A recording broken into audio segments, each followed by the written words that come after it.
Hello. On the day that this episode is publishing, April 23rd, 2025, it is my fantastic co-host Anneliese Petersmark's birthday. So on the count of three, everyone say happy birthday. 1, 2, 3. Happy birthday! What? Hope it's a great one, Lisa. Now enjoy the episode. Have you ever felt a knife cut through human flesh and scrape the bone beneath? You're gonna need a bigger boat. Be my victim. Mummy's with the maggots now. Death has come to your little town, Sheriff. Well, hi there. Hello and welcome to Would You Die, the show where, everybody laughs till she lays out the crime scene photos. My name is Austin Torres. And I'm Anneliese Petersmark. And today we are talking about, I think, a really, really cool horror gem. It's an indie movie that came out in 2020. Mm-hmm. It is by filmmaker Jim Cummings, Mm-hmm. not the voice of Winnie the Pooh. That is a different Jim Cummings. Correct. And we are talking about The Wolf of Snow Hollow. Yes. Ow. Ow. I just want to say right now, if you have not seen this film, pause this episode, return to us, give us those double listens. I don't mind. I don't mind the uptick in listenership. But I really recommend watching this movie before listening to this episode because there's going to be big twists, heavy spoilers, dramatic reveals. Thank you. Yeah, I know that I am somebody who doesn't really mind listening to spoilers before I watch movies generally, but even I would skip this episode. This is one that you are not going to want to be spoiled by before you watch the whole movie. But also don't skip this episode. Just watch the movie and come back. We need you. Listen. Please. Listen to us. Please listen to our podcast. Please and thank you. Thanks. And sign up for our Patreon for only $3 a month. Yeah. T-shirts coming soon. Why did I say that? I have no was plans like, for really? that. I have no plans for that. This is news to me. But if enough of y'all say you want them, you'll wear them. I'll wear a fucking t-shirt. Let's. Soon is relative. Yeah, soon in like the grand scheme, sure. Okay, anyway, The Wolf of Snow Hollow is a movie. And it's a good movie. I agree. I had The Wolf of Snow Hollow is a movie. And a good one. A good movie. Lisa, I'm going to need you to lock the fuck in. We are podcasting. You're right. I'm sorry. That was really unprofessional of me. I hope that you all will forgive me. I've learned my lesson. I've grown. I've changed. Now let's look at these notes that you and you alone have made for us. That I meticulously made for like an hour and a half this morning, but it's fine. So, synopsis, just to remind those of us who haven't seen Snow Hollow in a long time, stars this small town sheriff, John Marshall, who's played by Jim Cummings, who wrote the movie. Not the Winnie the Pooh. Not Winnie the voice. Pooh. And he investigates a series of brutal killings that seem to point to a werewolf. As the investigation intensifies, John is struggling with his own personal demons. He's got strained relationship. He's got mental health issues while he's trying to solve this mystery. And every single murder seems to be pointing more and more towards this werewolf killing, as improbable as it may seem. Yeah, I think that you said it perfectly well. And he's just having a bad time. Yeah, generally. Yeah, it's like... Because, like, his dad is getting older, but he doesn't want to leave the saddle, so to speak. Mm-hmm. He has a very, like, I don't know if it's the right word, but kind of a difficult relationship with his daughter. Yes. He's definitely estranged from his wife. Yeah. He's an alcoholic. Mm-hmm. When he gets introduced in the film, he's like, "Hi, I'm John. I'm an alcoholic." It's an AA meeting. Yeah, absolutely. And not only is he an alcoholic with anger issues and deep-seated anger issues. Right. So he's dealing with a lot on his plate while also investigating this mystery, this supernatural mystery. Or is it? Hmm. So, Austin, what's your personal connection with this movie? When was the first time you saw this? Did you see it right when it came out? Did you see it, No, I didn't watch it right when it came out. This was similar to, actually, the first time I watched this, it was December of 2022. Okay. So I did pull up my Letterboxd to double check that. That's fair. Yeah, I watched it on a recommendation of a friend. And I sought it out and I watched it. I thought it was brilliant. I really, really enjoyed the film. It came out in 2020. Yes, October 2020. October of 2020. So not a lot of movies were in theaters at that point. Mm-hmm. I probably could have seen it. My MJR gets a lot of indie movies. Nice. But for whatever reason, I didn't. Theaters even open at that point? Mm-hmm. Okay. And I was going to them. No, wait. No. Because October 2020. 2020. I was thinking 2021. 21, yeah, absolutely. But October 2020, I don't think this had a theatrical I wouldn't have gone. I was ignoring quarantine. I am a COVID denier. I didn't start ignoring the quarantine until Godzilla vs. Kong came out in 21. That's fair. Okay. Anyway. Big monster. Big monster, big pandemic. And also, like, I was also, at that time, I was working retail, and the stores brought us back. I mean, in time for Christmas, so it's not like... I'm joking, I'm joshing. But yeah, October 2020, I don't think this movie had a theatrical release, because there was no theatrical release to be had. The amount of movies that were... There might have been some drive-in. There might have been some, like, drive-in. True, yeah. But still.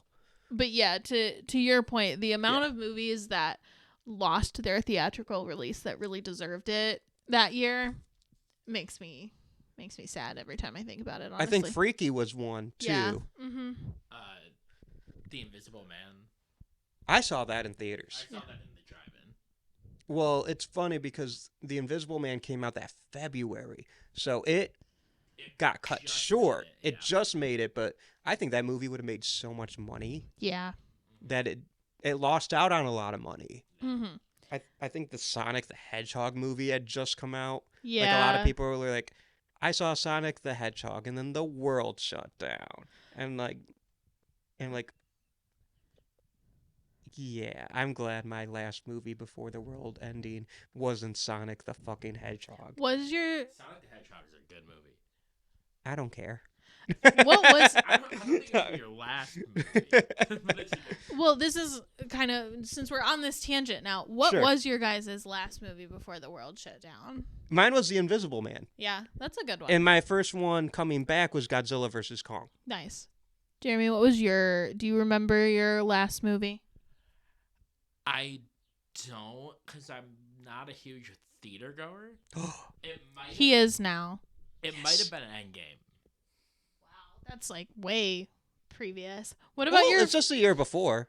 Yeah. And Endgame was in theaters a long That feels so fucking long ago. But I do know, I think my first one back was No Way Home. Yeah, that was my first Marvel one back to Marvel. as well. My last one, listen, here's the thing. You're going to laugh at me, but I actually think it was a really underrated movie, and it would have done better had it had a little bit longer of time to marinate, but my last movie was Birds of Prey. Oh, okay. And my first movie was No Way Home back. I thought you were going to say Sonic the Hedgehog. No.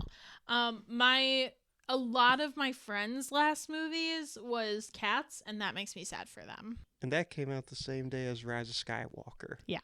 So there's no winning. Yeah, no. Oh, you know what? Was it Rise of Skywalker? It was Rise of Skywalker. Ha ha! Yeah, I saw Rise of Skywalker and Cats on the same day, and then I saw Birds of Prey a few months later. What a wild double feature. I do a lot of wild double features. But it don't get worse than that. I didn't say it was good. I said I do a lot of weird double features. Imagine leaving Cats and being like, I need a palate cleanser.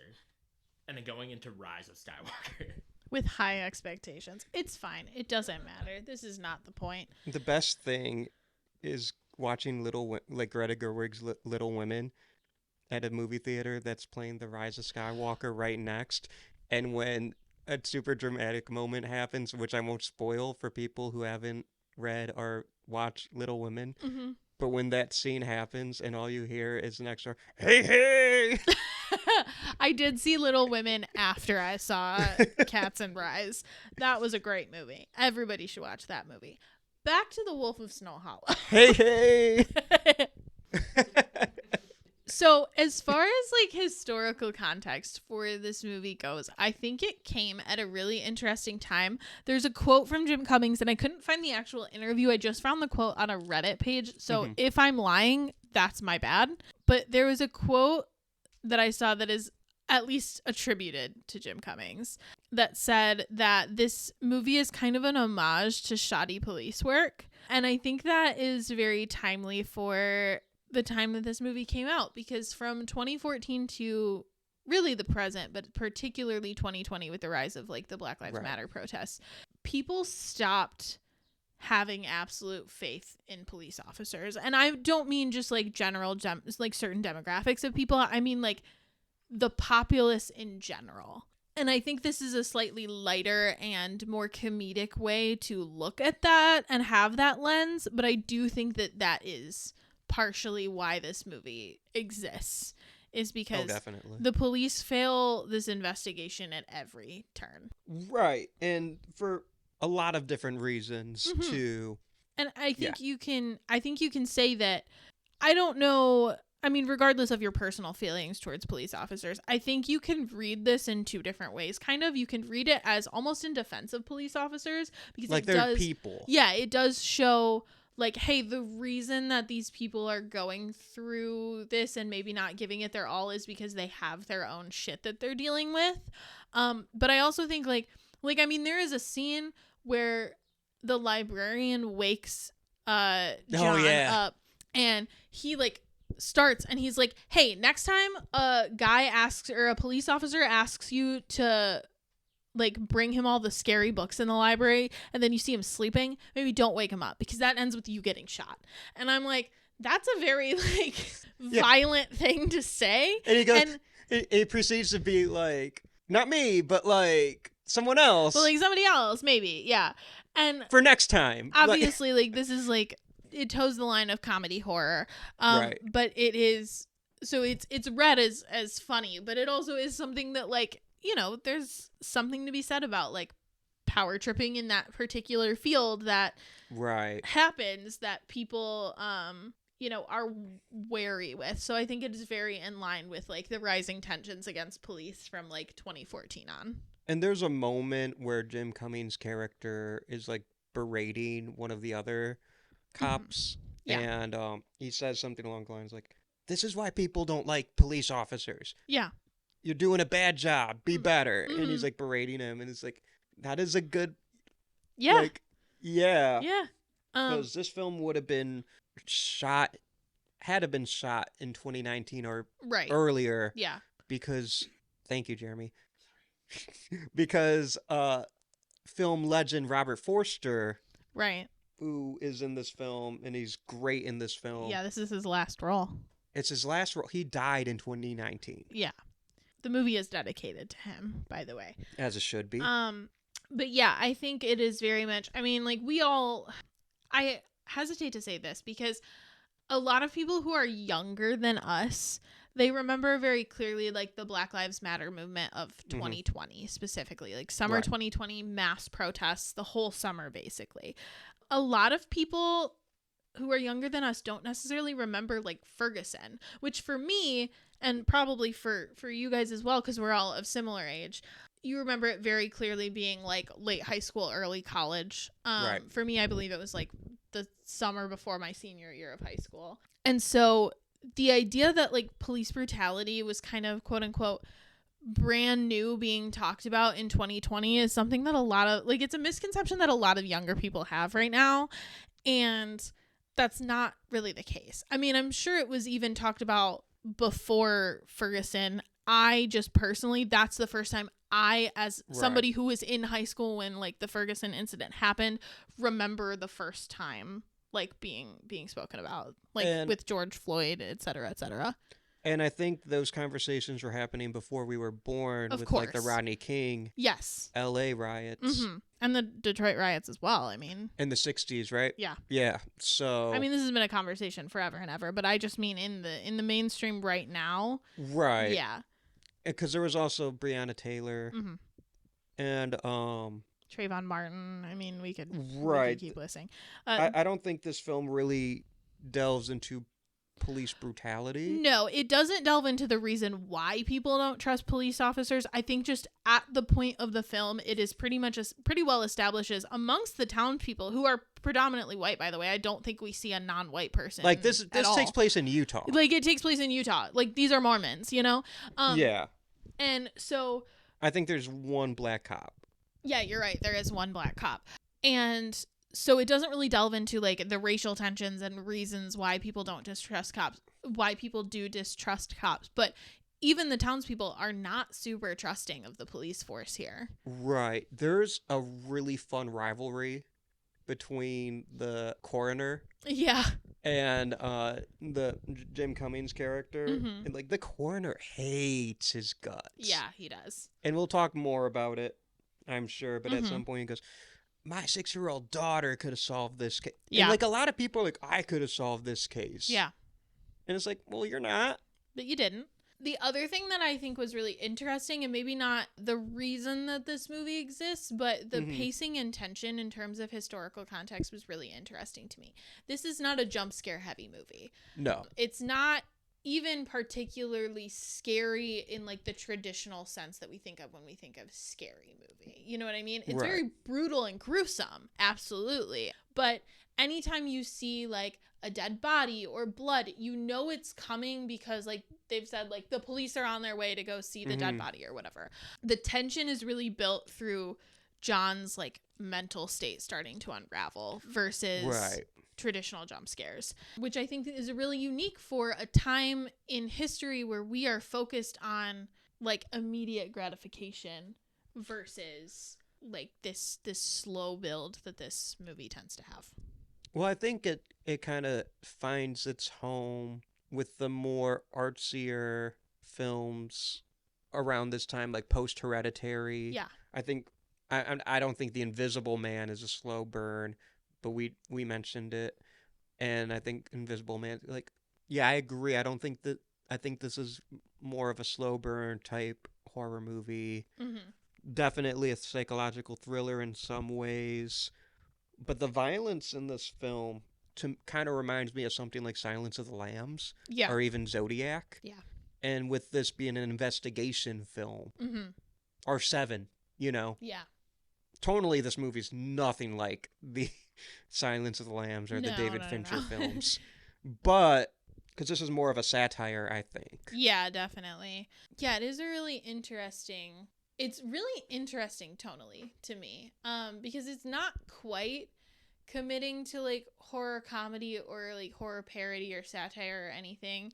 Right. It's more of like a quiet horror that has comedic moments, but like the entire premise is kind of ridiculous, right? So when we get into our topic, which is like Werewolf Wednesdays, Yeah. one of the things that they keep coming back to and that John keeps kind of coming back to is this idea that it's so ridiculous that people are even bringing up that it could be a werewolf. Like, even as we Right. get more and more confirmation that, like, this is a beast, this is an attack, you know, he is like, There's evidence. he's like, too. are you fucking Yeah. insane? Like, I have real shit to deal with. My dad is having major health issues. He's trying to be the sheriff of the town, and he's Right. not doing a good job because he has these health issues.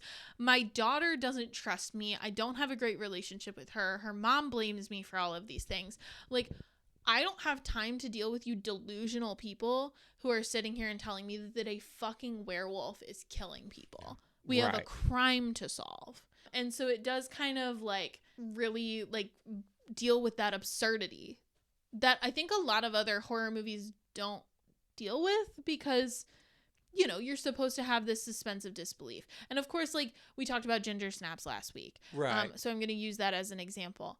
The beginning of the movie, obviously, like Bridget and Ginger are like kind of in denial about what has happened, but relatively quickly, Bridget kind of accepts, like, there's no other possible. Right. Like, and Sam is quick reasoning. to Yeah.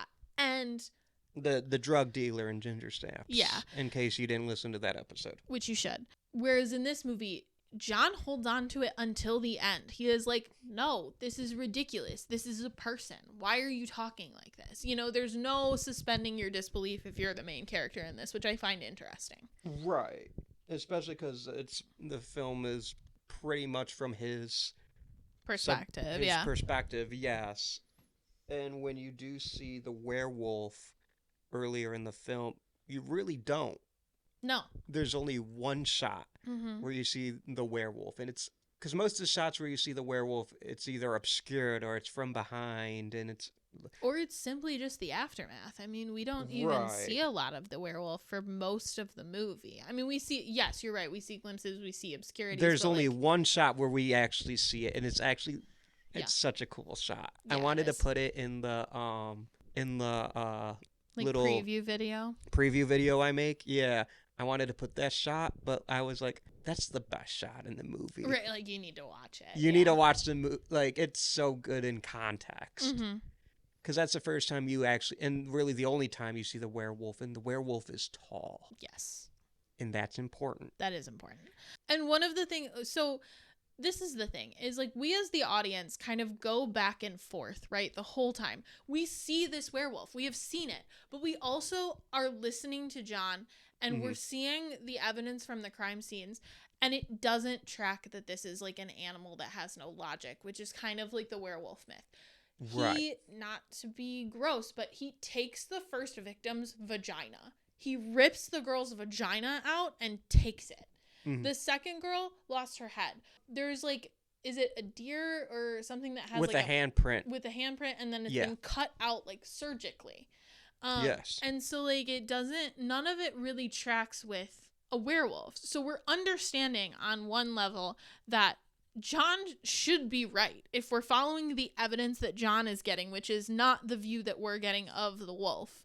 But also there is conflicting evidence because there's only like wolf hairs. Yeah, and exactly. Wolf fur being picked, and like the only blood they find is the victim's blood. Right. There's no human evidence of a killer. The bite marks are that of a wolf. So it's like, it's really hard to know what's going on. So as if the you want to audience. believe, there's evidence right for belief. And the one cop is like, it was a full moon last night. And Jim Cummings like, hey, it's not a wolf. Because he's freaking. It's this great one shot, I think, of the second victim, the ski lift one. Yeah. And he's going around and everyone's trying to like get something from him, and he just snaps at everybody. Right. Yeah. One of the things that there's a lot of great like one-liners in this movie. Like you pointed out one that oh my gosh, I can't remember her name. I can't remember the actress. I just know her from her comedy sketches. I know her from Knives Out.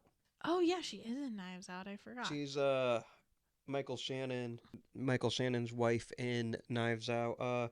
Her character is Julia Robson. Yeah, her name is Ricky Lindholm. Yeah, she's great. Yeah, and so you mentioned one that she said about like everybody laughs until you pull out the crime scene photos. The other one that she says is a direct reference to Teen Wolf, which is like something like, if you happen to see Michael J. Fox running around, let me know. I knew you'd get a kick out of that. Which I did. That delighted me. But yeah, there are a lot of really great kind of like one-line jokes that are really interesting because, again, I said this movie is really interesting tonally, and it's almost like these jokes happen and you almost forget that there's jokes because they're in like these very serious scenes. Yeah. And yeah, I find that to be fun. It's like a very interesting blend of horror and comedy that I feel like doesn't appear much. And it's one of the most unique werewolf films in the sense that this is the big one. This is the big spoiler. There's no werewolf. There's no werewolf. It is a human the whole time. And he dresses up yeah, like a wolf when he kills people. Yeah. And it's such a fun twist on the werewolf movie. Yeah. So just to recap, that discovery at the very end of the movie. We find out that Paul Carnery, the taxidermist, has this wolf suit that he is using to attack his victims with, and that it has been a human the whole time.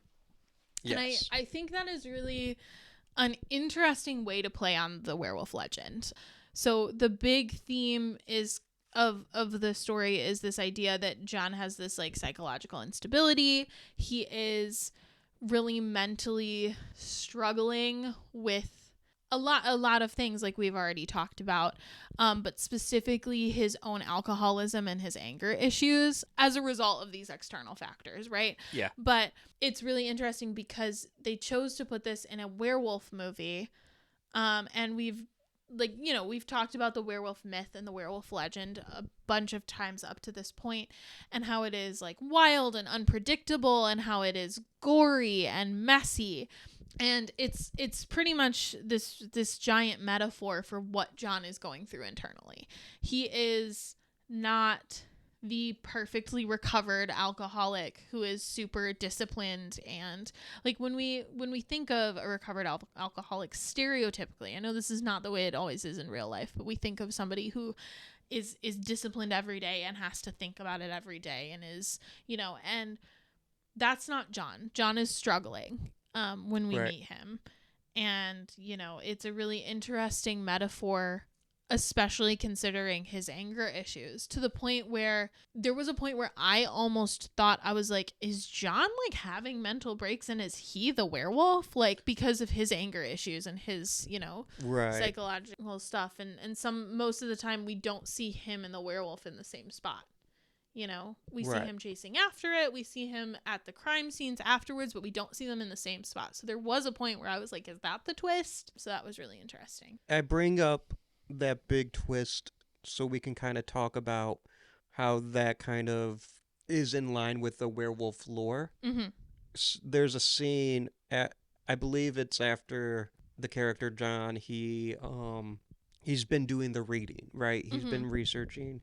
And he's talking to Ricky Lindholm's character. They're in like a car together, and he's like, back in the day, like middle-aged times, people would find women all cut up and just torn apart, and they're like, well, a man couldn't have done this. It must have been a monster. Mm-hmm. But it's really just like messed up guys. That's the other one-liner that I find fucking hilarious, is when he's like, do you think women have had to deal with this since medieval times? And Ricky Lindholm's character just looks at him. Just gives him this look, and you could see on his face, he's like, yeah, I should have said that. Right. Yeah. But I think it's thematically relevant because the wolf in the killer in this film, he only goes after women. Mm-hmm. Yeah. And spoiler alert, and a baby. Which that was kind of fucked up. No shit. And the little coffin reveal, I'm like, oh. Yeah. But it kind of plays to like, one, men kind of just been doing this forever. Yeah. Women have been dealing with it forever. Mm-hmm. But also, like, I don't think I've seen a film that really tackled that side, like the real life inspiration of the werewolf, because like you can't imagine a person doing that. Yeah, I was gonna say, I mean, I think, werewolves and like these monsters all come from like archetypes and tropes, and they all come from metaphors for something. You know what I mean? Like, vampires kind of come from this idea of like this lust. They're more like lustful. Werewolves usually come from this like rage and uncontrollable, urges. And I feel like we've done a lot of different unique takes on the werewolf myth up to this point. We've talked about how it can be a metaphor for puberty, whether that's boys or girls. We have talked about this idea, like this unique idea that it could be based on, like kind of a viral thing. We have hit on a lot of different like variations on the werewolf myth, but this is very classic in terms of the metaphor. The twist is that there's no there's no werewolf. That's the twist. But the actual like archetype that we're working with here is very classic, which I enjoy. Right. I enjoy that they didn't try to do too much with that. If the twist is going to be he's right all along, there's no werewolf, then I like that we are using And the from reason. a certain point of view, it is a very real werewolf Mm-hmm. in the sense that this man is turning himself into a wolf, a Yeah. wolf costume. Yeah.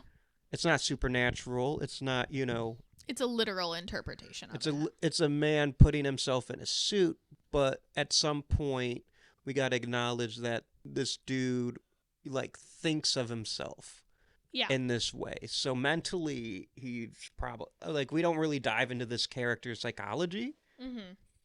but that is a grounded approach to the werewolf. Yeah. Kind of like how we were talking about The Invisible Man, which came out in the same year. Mm-hmm. That is a grounded approach to that. I think this movie does a very, and like, I don't know, I've seen various schools of thought on this movie, and I Mhm. think, I don't want to call people stupid. I don't want to do that, but I'm going to. No, I'm just kidding. But I've seen a lot of people say that this movie is very lazy writing because it just kind of leaves a lot of stuff up to us to figure out. Mhm. But I actually believe that this movie does kind of the opposite of what Hereditary does, where it sets us up really well and it doesn't over-explain itself. Thank you. Yeah, the reason, like, we don't need to have it explained to us that the reason that Paul Carnery only attacks women is because he's a misogynist. We Right. got that. That's in the werewolf metaphor. This, It's like, in the werewolf, and he says it. Like, I was Yeah. married once, she couldn't hack it. right. I'm not opposed to the idea of, Mhm. and it's like, yeah. Yeah, like, Yeah. but it's not like, and he did that. Like, it's not like John goes in front of, like, the press or whatever at the end and is Right. like, and he did that because he hated women. We got it. He Right. tore a woman's vagina out and took it. We Exactly. understand. He tore a Um, woman's head. yeah. And, like, yeah. We, like, Only went after women. and also, this is kind of something that I'm going to come back to, so I don't necessarily, like, need to spend a ton of time on it, but Jim Cummings as a writer did such a good job at laying the groundwork if you watch it a second time, which I didn't get to, but like I went back a little bit, and at laying the hints that it was Paul Carnery the whole time.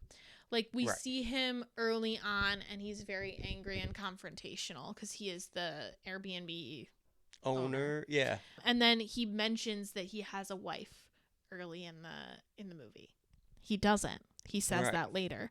The seam ripper and the thread obviously are more as we get later and realize he's a taxidermist. We can see that. But the big one for me is Psycho reference. Huh? Taxidermy? Or no, am I thinking the wrong thing? No, No, you you're are. thinking the That's right actually totally right. Our Psycho reference. Jeremy caught it before the rest of us. And he is very much like a Norman Bates. Yeah, he's very He's only going after women. unassuming. He's Mhm. only going after women. Yeah, absolutely. He's a Norman Bates character. We didn't have a character explain it to us at the very end, No. like in Psycho, which is fine for But- the 1960s audience. I was going to say, but we didn't need it in 2020. The big one for me was Jim Cummings' character, John. One of the books he reads in the library is a book on taxidermy, and it is written by Paul Carnery. It's written by Paul Carnery, and he talks specifically about wolf taxidermy.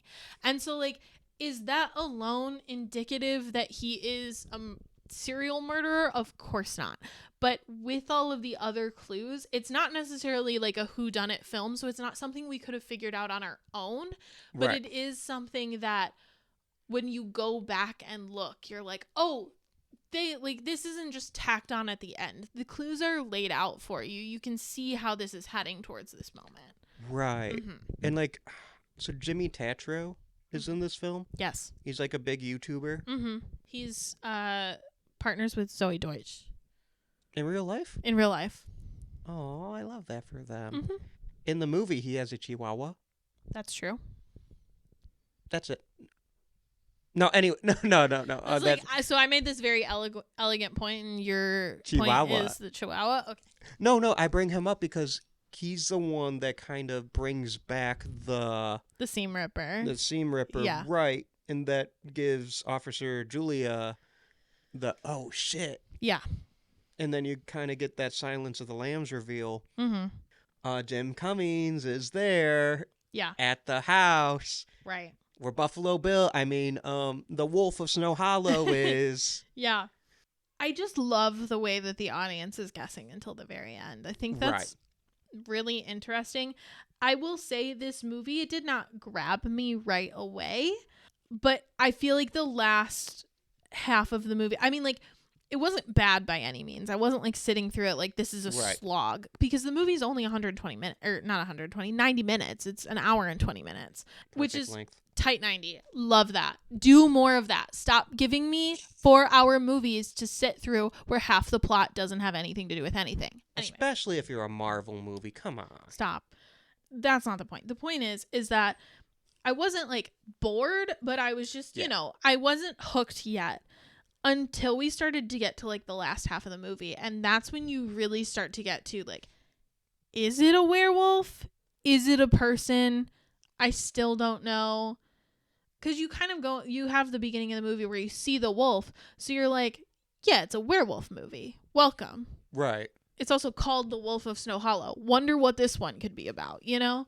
And so the fact that like they are able to show you that and they still, with the writing, get you guessing is really masterful, I think. Oh, definitely. And the reveal, some people might have gotten it right before the true reveal. For sure. But when Jim Cummings' character, when he puts it together, and you're like, you know, something in there threw me. It's probably the I used to be married. Yeah, it is. Line, Yeah. right?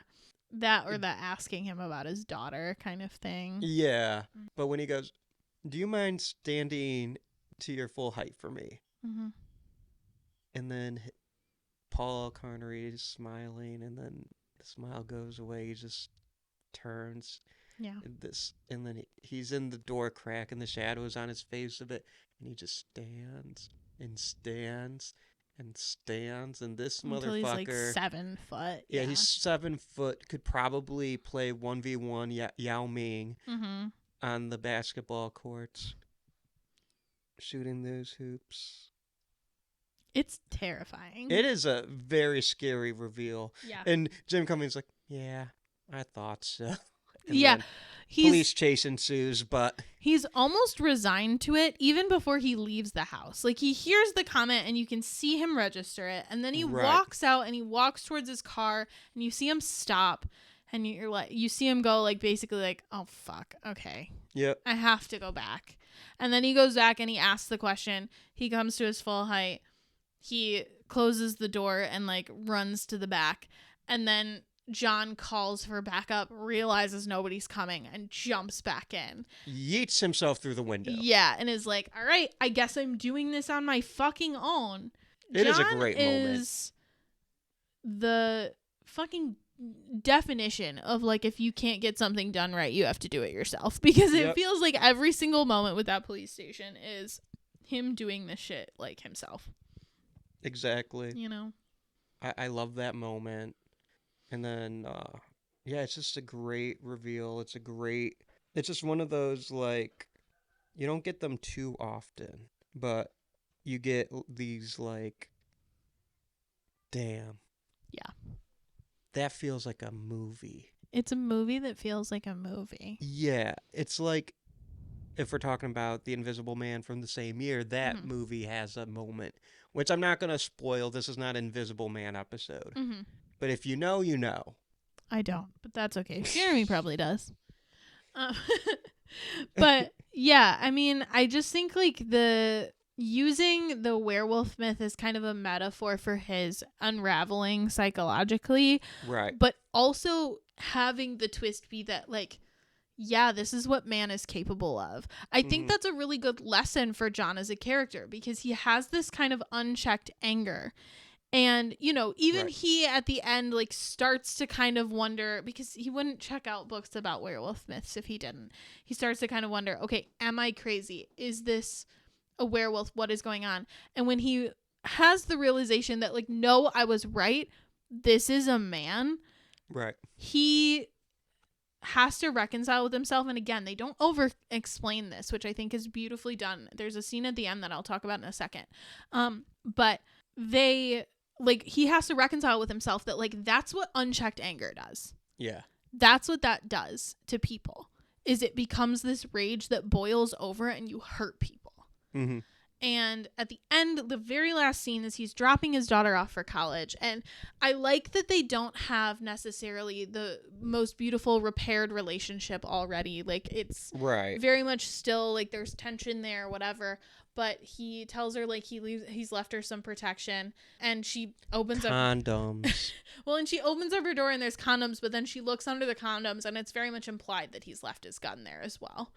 I thought it was a pepper spray. Perhaps, but it's probably the gun. I think that's a smarter read. I think it's the gun because... Oh, damn. Did I need Joanne to explain that to me? I'm sorry. Or Joan? I'm sorry Joan wasn't here to explain this to you. Oh, fuck. Then the last scene is he's walking down the stairs from his daughter's dorm, and he hears the teenage boys, and they're like, the gymnast just moved in, and his daughter's a gymnast, and they're like, fresh meat, great. And he stops, like he's going to turn around and confront them, like he did with her boyfriend earlier in the movie. And then he just keeps walking. And I think that's a beautiful way to show that, like, he has reflected on what this experience has meant to him. Right. You know what I mean? Like, that's where the metaphor kind of ties back to reality of, like, this unchecked anger needs to be dealt with or it's going to be a problem. And also trusting his daughter. Yes. To take care of herself, which she is, but also providing her with the resources too. Right. Like, whether you think it's right or wrong that, you know, she has a gun in a college dorm, which I tend to say is wrong. It's like, that's not the point. That's just, sorry, I'm joking. But it's very obvious that, yeah, like the providing her with the resources, but allowing her to take care of herself. That's that balance we were talking about last week in the parenting. Right. Exactly. So I really like this movie. I do too. I think it's, it really pulled me in, and I want to watch it again so I can, like, see it from the beginning, knowing where it's going. We got to talk about the dog. Oh, Really love to watch it for the first time. well, we spoiled it. It's over. Yeah. Maybe one day, but not soon. You got to forget, or don't. You do you. Mm-hmm. We got to talk about the daughter.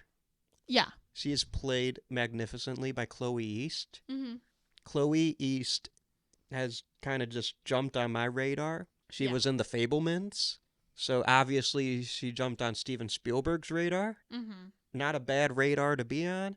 And she just starred opposite Sophie Thatcher and Hugh Grant in Heretic. Yeah, she was in that one, wasn't she? So she is very, very exciting rising star, I think. And I first saw her in this and didn't even realize it. Yeah, I didn't even realize that was the same girl as from The Fabelmans. She's the one who kind of like dates Sammy Fabelman. Yeah. Now that I remember her now, yeah. So I would have been introduced to... So I saw The Fabelmans December of 2022. Mm-hmm. And I saw Wolf of Snow Hollow December of 2022. And that would have been, you know, my introduction to Chloe East. I didn't realize it at the time. And I feel kind of dumb. No, I do think it's cool. Yeah, she's starting to kind of get more mainstream roles. I mean, with Heretic is a big one. Right. And she's...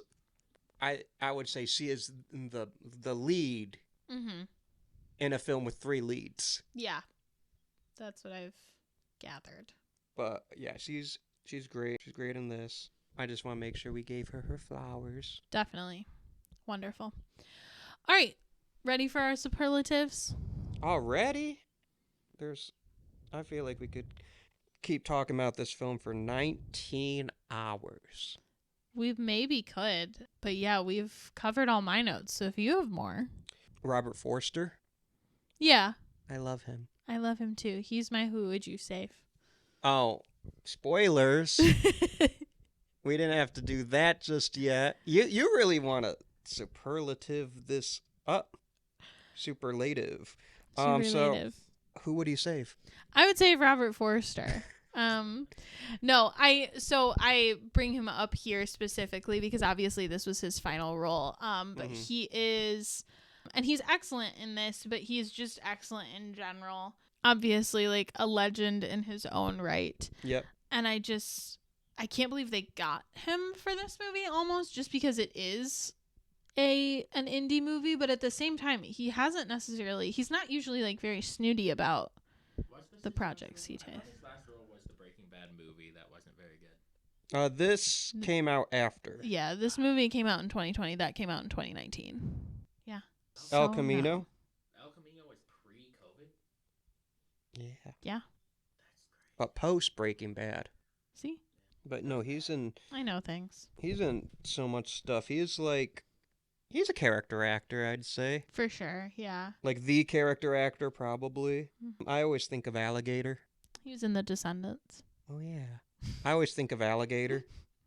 He was in Jack and Jill versus the World, not to be confused with the Adam Sandler cult classic Jack and Jill. He was the coach in Like Mike. That's crazy. I'm sorry. I just feel like that's really important for everybody to know. I fucking love Like Mike, but They're he was the playing coach. basketball. Playing NBA head coach. Yeah. Robert Forster. I mean, yeah. He was an alligator. He was an alligator. Thank you for... Let's just go down, like, from beginning of filmography to the end of filmography and just be like, he was in this. Thank you He was for in acknowledging. Maniac Cop 3, Badge of Silence. He was an alligator. He was an alligator. He was in Jackie Brown. Yeah, he was. He's in like 3 minutes of Mulholland Drive, but they give him like a credit like he's in more. He was in the Psycho remake from the 90s. Oh, oh my God, did he play Arbogast? No, he was Dr. Fred Simon. Oh, okay. So That'd be crazy. That'd be a crazy callback if he was like Arbogast. No, wait, William H. Macy was Arbogast. No way. Really? Yeah. You're right. He totally was. So, I haven't seen the remake. Comes back to Psycho always, doesn't it? Always. And this movie has a lot of Psycho Well, yeah. parallels. I mean, you could say the Connery character is a Norman Bates. Yeah, for sure. Like you called. Yeah. He Movie nailed it. he goes after women. He dresses up to do it. Mm-hmm. He's psycho. But yeah, Robert Forster. You're right. Robert Forster is doctor. So he would have been the one explaining to the audience. Yeah. So Norman ain't all the way there. Right. If you didn't get it, Vince Vaughn, a.k.a. Norman Bates. Viggo Mortensen, Sam Loomis, Oh, you're right. Anne Fuck, Heche, that movie was good. Marion Crane. Was it? Or did it just have a great cast? It did just have a great cast, but I... Listen, still one of my, like, favorite... You turned me around on this fucking movie. I didn't used to think it was good, and then you turned me around on it. How? Well, your podcast did. Because you were like, actually, Vince Vaughn wasn't a bad Norman Bates. Okay, I stand by that. And I was like, you know what? I'm rewatching it through this lens. And I did, and I liked it. So this is your fault. I don't think I meant to say the movie was good. I didn't... I'm rewatching through the lens of Vince Vaughn's okay. It's hilarious. That's not what I said. I mean, you know what? I don't... My point is that Robert Forster is who I would save his character. I think the poor guy has been through enough. He should have just retired. He was an alligator. And he was an alligator. The character. Or I would save the baby. Oh, that's a good pull. Because it's a baby. Yeah. Yeah. That reveal on the little tiny coffin messed me up. That was rough. So who would you save? Robert Forster, let's be real. I mean, yeah. Oh, and we should clarify for context if, like, If you somehow ignored- you've decided you that you're- ignored us, ignored our warnings. Robert Forster did not get killed by the werewolf. No, he died of like a heart attack. Yeah. But like from the stress of like being the sheriff of this town that was having a serial murder happen. There's two really funny lines I want to point out real quick. The first one is, he's like, oh my God, 11 new emails on this thing. This is worse than my birthday. Yeah, that was good. That was a Robert Forster line. And then another Robert Forster line is, he's talking to Jim Cummings' character, it's a father-son relationship too, Yes. which we didn't really dive into that either. There's a lot to talk about in that regard, but We'll come back to this one when we do Daddy December. Daddy just but The Wolf of Snow Hollow Part 2, not a movie, but like we're just talking about it again. That's the whole title. Yeah. Anyways, he says something along the lines like, you know, you're going to have a hard time pushing my generation out. Willie Nelson's still touring. And Jim Cummings' character is all like, Jim Cummings, Willie Nelson. Willie Nelson isn't doing heavy police work, Dad. Yeah, that's such a good line. I forgot about that until you said that. Willie Nelson isn't doing a lot of heavy police work. Right. It's so funny.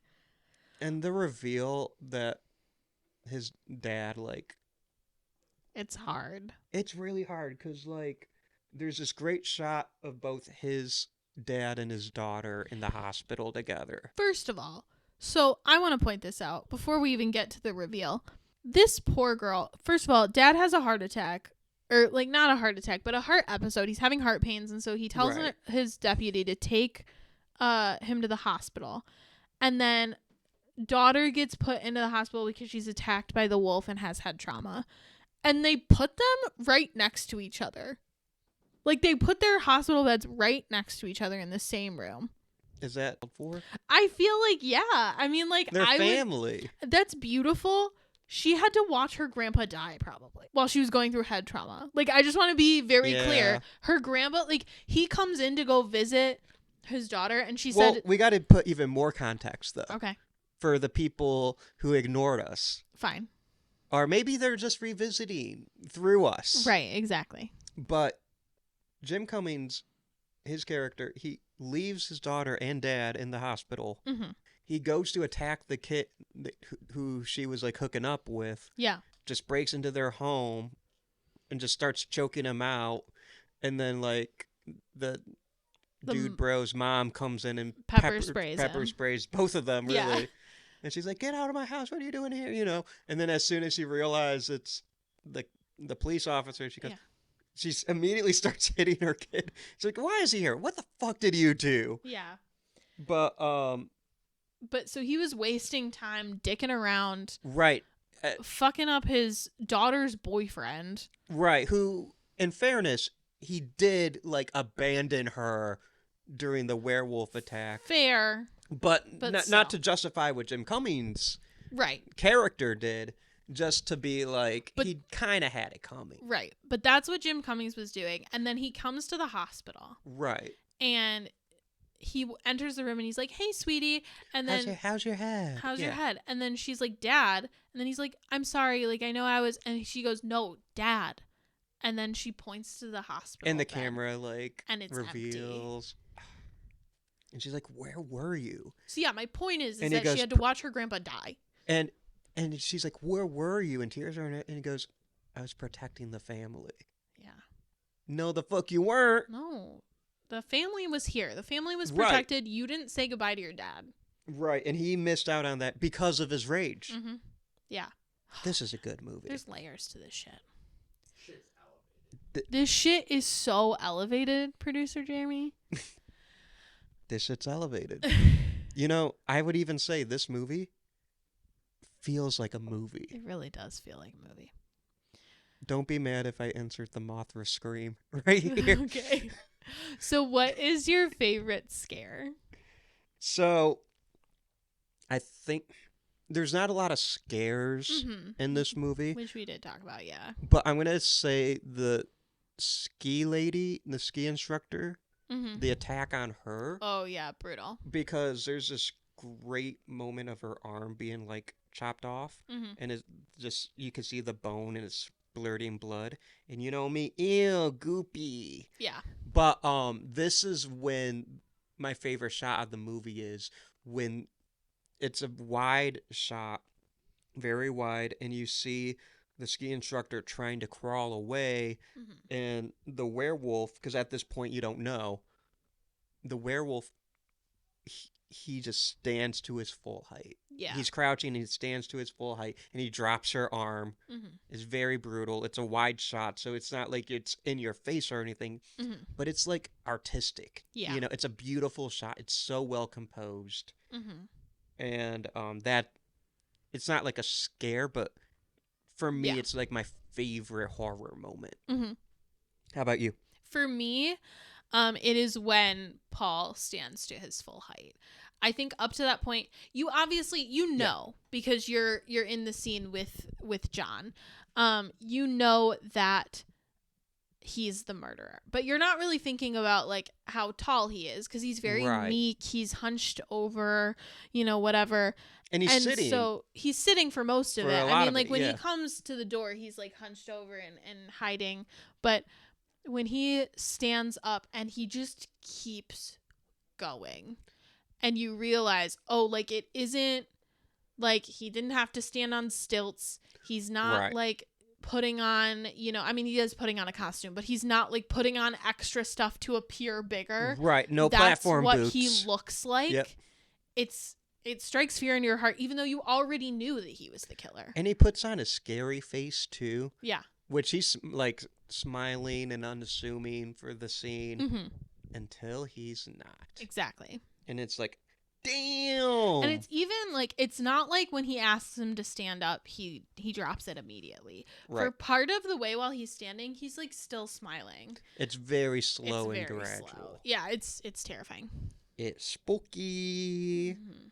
And speaking of spooky, the legendary Tony Todd, we gotta say the Tony Todd Award for movie MVP. Also, Tony Todd was tall. That's true. Just wanted to say that. Who is your Tony Todd Award for movie MVP? Mine is Jim Cummings, but specifically as a writer of this Oh, movie. okay. I mean, I think he did phenomenally acting as well, but I And think, directing. And directing, yes. But I think like the subtle details that he leaves, like I said, part of the appeal of this movie is that you're not over explained to. Yeah. And I think he really did a wonderful job at leaving these subtle details. So I think that his writing really stands out here. I agree 100%. I Mhm. think it's a great script. I think he directed his own script very well. Yeah. I think he performed his own script very well, but it comes from Yeah. the script. So Mhm. I like it. So what about you? What is your Tony Todd Award for movie MVP? I gotta go. I gotta give the iconic character actor award to the iconic character actor of the film, Fair. Robert Forster. Mm-hmm. He's just so good. But Jimmy Tatro, more specifically his Chihuahua. No, Jimmy Tatro is really good in it too. Chloe East is really good in it. Yeah, I was actually very surprised at Jimmy Tatro. I feel like I've only ever seen him in comedies before this, so that was interesting. Ricky Lindholm, Mm-hmm. she's great. Same deal. I had never Mhm. seen her in something that wasn't a comedy. But I really do got to give it to Robert Forster, even though it's a cast full of gems. I love Robert Forster. Yeah, that's a good one. I mean, he definitely deserves it. I got a question for you. Yeah. Is the score better than Jaws? No. Again, like I said, this category has really just become mostly a way to shout out the wonderful composers of these. And as we said last week, the big thing is if the score stylistically fits the movie really well, that is a composer who has done a wonderful job. Yeah. And I think that's the case here. And specifically because Ben Lippitt, the composer for this score, has not done a lot of mainstream movies. I was looking him up. Mhm. He, after this, did Hellraiser's 2022, Okay. which is also a great score. But he, up to this point, had done a lot of indie movies, a lot of independent projects, a lot of his own music, but not necessarily like soundtrack stuff, not necessarily score stuff. Right. So definitely, And this is still a very indie movie. yes, correct. It Like, might be the smallest we've talked about. I so think far. it is. But up to this point, 2020, this was the biggest project he had worked on. Okay. Yeah, because Robert So. Forster was in it. Right. Yeah. And Jimmy Tatro. Mhm. But yeah, Robert Forster. Robert Forster. Um, yeah. But no, and then to go straight into the Hellraiser franchise. Yeah.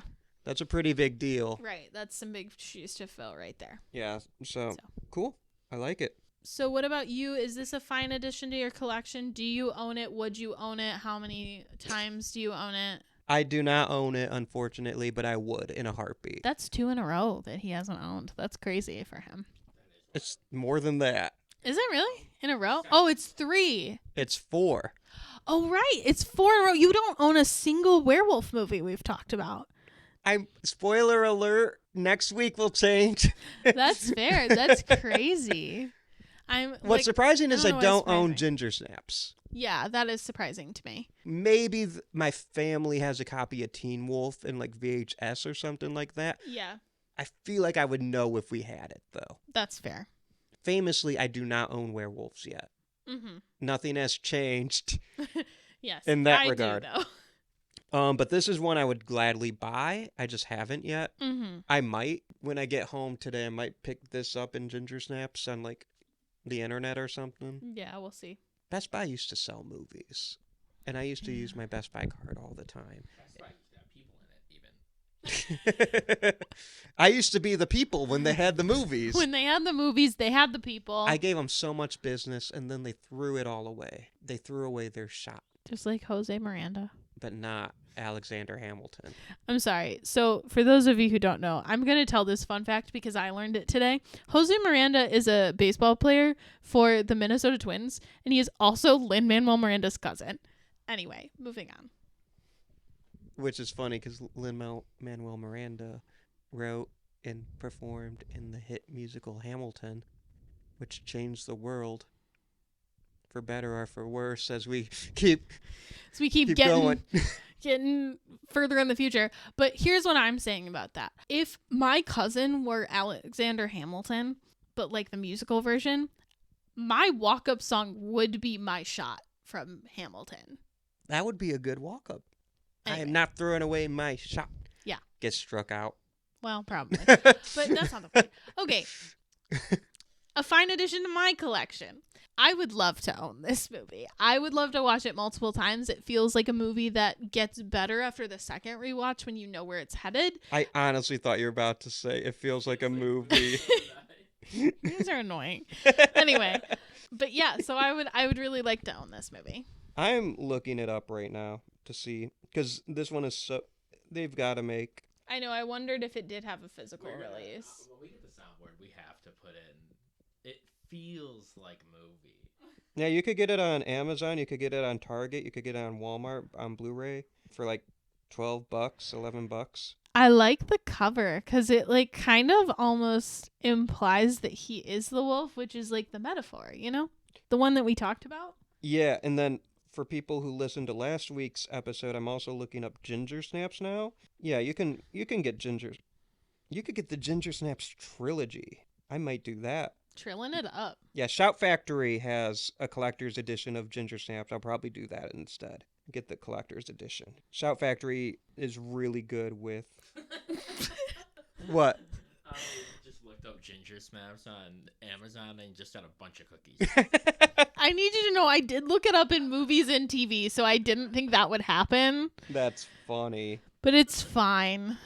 Anyway. So, I will be righting these wrongs soon. For sure. Ginger Snaps and The Wolf of Snow Hollow are at your major retailers. Mm-hmm. I'm planning on buying both of them. And Teen Wolf. He will buy Teen Wolf as well. Okay. I'm just kidding. In All right. this economy? That's fair. What's your Letterboxd review for this one? So technically I have 3 Letterboxd reviews. The one I did when I first watched it, and then the 2 I did this week because I watched it twice this week. I'm going to give you the 2 from this week. Okay. So when I first watched it, my review was, Robert Forster is so good in this. I think this is such a fun and intriguing mystery film. There's a werewolf shot in this that just makes my jaw drop. And I Yeah, we I talked explained about which it. one that is. And then my second review is, watch again to make sure I didn't forget anything, LOL. That's fair. Mine is everyone is crazy but me is my favorite genre of horror, I love it. That's a good one. which is true. I gotta like it. Thanks. Liked 3 stars. 3 stars is a good movie for me. Okay. I feel like we've been talking about it like it was a solid 4.5 star movie for you. So I when I see 3 stars, I'm like, the fuck? We'll see how I feel after a second watch. Fair enough. Fair enough. Like I said, it didn't grab me at the very beginning. Oh, you did say that. But You're right. I do. But you dive so deep into this movie. Yeah, I was did not at the end. expecting 3 stars. That's fair. And no heart.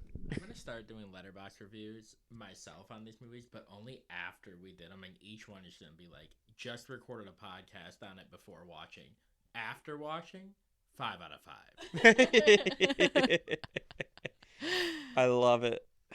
So, our exclusive superlative for Werewolf Wednesdays. On a scale of 1 to 10, would you pet the wolf of Snow Hollow? And I said, that's a man, Austin. So on a scale of 1 to 10, what do you pet? -11. That's a man, Austin. -11. That is a man. What about you? Ew. Well, that's what negative feels like it means. I don't like that. No, I would not. Okay. Way too much hesitation. All right, Austin. The titular question. The titty question. Let's try that again. Austin, the titular question. Would you die? I get to say my favorite answer for this? No, because I'm a man. And I put, he hates women, so probably. We gotta love the gender divide. Do we? No, not Okay. at all. That's good. But yeah, I would most likely survive unless Unless I'm you a- like went after him. I'm a wit. Yeah, because like he goes Yeah. after Jim Cummings' character only after Jim Cummings' character figured it all out. Right. And then Robert Forster character passes, but that was unrelated. So would I die of natural causes? I hope. One day. at well into my 80s or whatever. I hope, but Mhm. I think I'm safe from the wolf of Snow Hollow. Fair. I'm trying to think if the wolf kills a dude. And I feel like there's like a dude in a garbage can at one point. Oh yeah, it's one of the police officers. So he does kill a man, but That's more he was going after him. right. Right. That's right. It was. Yeah. Well, Kinda. kinda Self-preservation. self-preservation. Yeah. Beautiful. Adapt, survive. It's evolution. He's a wolf. Right, but he would go after you. Yeah. Absolutely. Sorry. It's okay. I'm used to it. I wouldn't pet him. We've though. been dealing with this since the Middle Ages. I wouldn't pet him because he's not a good boy. True. He's not a puppy. He's a man. He is a man. And a bad one. He's a furry. Is he a furry? We didn't really discuss that possibility, but he does have a suit of wolf. I'm sorry. We should move on. Where can the people find you? Great question. If you would like to hear more of my musings about whether people are furries, you can follow me on social media at Whimsawillow. I'm pretty much everywhere. I'm on Twitter, Instagram, Letterboxd, Blue Sky, etc.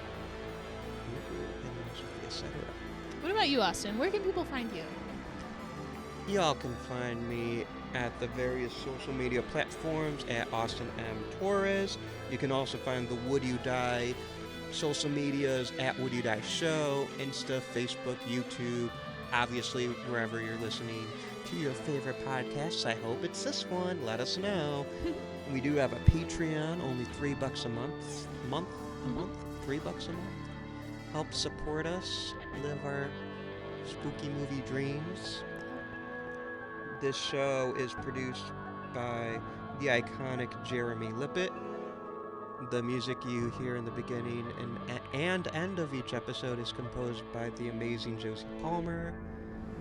Our incredible graphics are made by the incredible Alec Gibson of Crosshook Creative. Do you want to give us a hint of what we're covering next week? I mean, the people know if they follow us on Insta. Yeah. Ow. Ow! It's the Howling. We're doing the Howling. I'm Austin Torres. I'm Anneliese Peters, Mike. Try not to die.